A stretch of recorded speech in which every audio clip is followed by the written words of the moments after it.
اور یہی سبب بنا اہل بیت کو اقتصادی حوالے سے پیچھے رکھا جائے، تاکہ کیونکہ آپ جانتے ہیں کہ اہل بیت دلوں پہ راج تو کرتے تھے، مگر ان کے لوگوں کے جو پیٹ بھرنے والی چیزیں تھی اہل بیت کے پاس نہیں تھی، اور یہ سبب بنا صدق اہل بیت سے چھین لیا جائے تاکہ اہل بیت اقتصادی حساب سے پیچھے چلے جائیں۔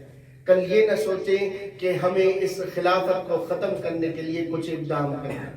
تو یہ اسباب تھے، یہ خطبہ فدقیہ ان ساری چیزوں کو بیان کرتا ہے۔ یہ سیدہ فاطمہ الزہرا سلام اللہ علیہ کی مظلومیت ہے کہ وہ جا کے خطبہ دیتی ہیں، اور اگر سیدہ اگر نہ جاتی مدینے میں خطبہ دینے، شاید زینب کبریٰ کبھی بھی دربار اور بازار میں خطبہ نہ دیتے۔ ان ماں بیٹیوں کا نصیب تھا، تقدیر الہی تھی کہ سیدہ نے جو دکھ کی بات کی ہے، آپ دیکھیں یزید کے اس خطبے میں، جو جانتے ہیں نقطہ شناس ہیں، سیدہ نے اس خطبے میں یہ کوئی بیان نہیں کیا کہ مجھے رستے میں آتے ہوئے بڑی تکلیف آئی، یہ بات آئی۔ فرمایا ہے یزید زینب کے لیے تکلیف دہ چیز یہ ہے کہ میں تجھ جیسے خبیث سے بات، یعنی یہ درد ہے شرافت کا۔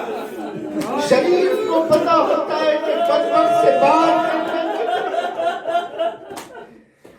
یہ سیدہ کی آج کل رات شب شہادت تھی، آج مادر سعادات کی شام غریبہ۔ وقت آخر جب آیا، میں فقط تھوڑا مسائل پڑھوں، وقت آخر جب آیا جناب امیر المومنین فرماتے ہیں مجھے زہرا نے بٹھایا، میں اور زہرا گلے لگا کے بہت رونے کے بعد میرا ہاتھ پکڑ کے کہتی ہے علی میں آپ سے کچھ وصیتیں کرتی ہوں، میری قبر پہ آپ قرآن زیادہ پڑھیے گا۔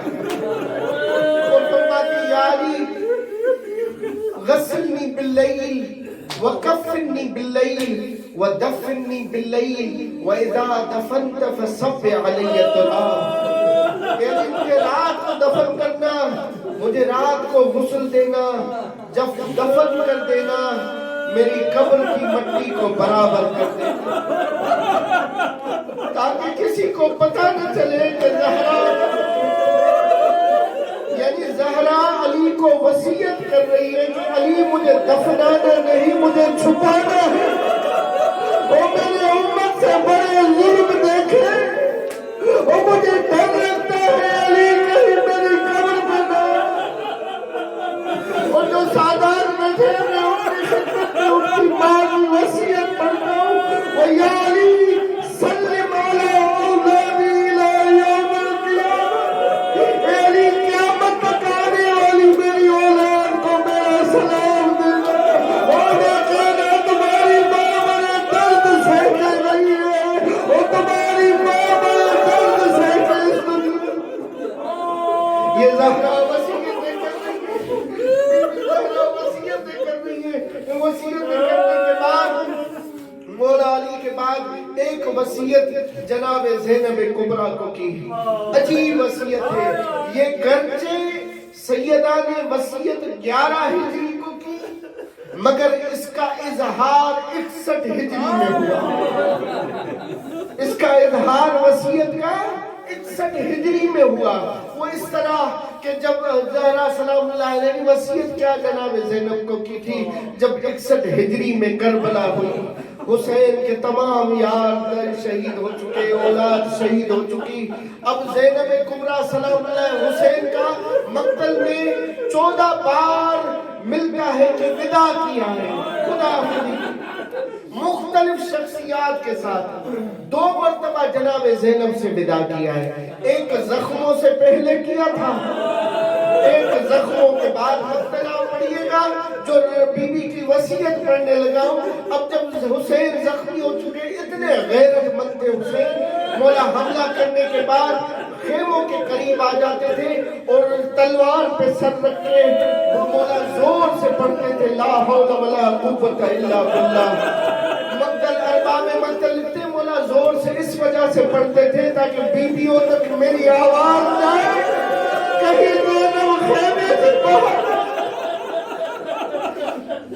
جب وقت آخر آیا اب زینب کبریٰ سے ودا کرنے آئے اور کہنے لگے یا اختی ایتینی بثوب قصیب، اے میری بہنا اس صندوق جیسے پرانا کرتا لے کے، پرانا کرتا لے کے جس کو پہننے کے بعد کسی کی رغبت نہ رہے. پرانے کرتے کے بعد آئی زینب کبریٰ کا رنگ تبدیل ہو گیا، رو رو کے زمین پہ بیٹھ جاتی ہے.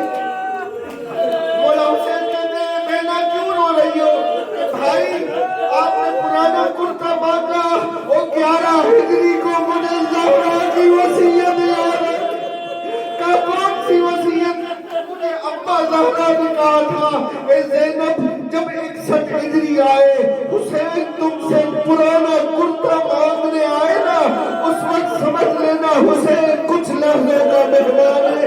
اب حسین کے طرف بیوی فرماتی ہے اے زینب مجھ زہرا کی طرف سے اس وقت حسین کے گلے کا بوسہ دینا اور کہنا کہ حسین تو جان شمر کا خنجر جان. جب یہ وصیت سنائی ہے زینب کبریٰ نے حسین کو، جب یہ بات کی زینب کبریٰ کہتی ہے کہ میں آپ کے گلے پہ بوسہ دینا چاہتی ہوں، ماں زہرا کی وصیت تھی. بوسہ دینے کے بعد بیوی رہتی ہے. حسین مولا کہتے ہیں بھینا اگر تم نے ماں کی وصیت پہ عمل کر لیا، وہ مجھے 21 رمضان بابا کی وصیت یاد آ گئی. وہ بابا نے کہا تھا وہ جب میں تیرے گلے میں بوسہ دینے وہ علی کی طرف سے زینب کی کلائی میں بوسہ اور کہنے زینب تو جان وہ بابا کی امت جان.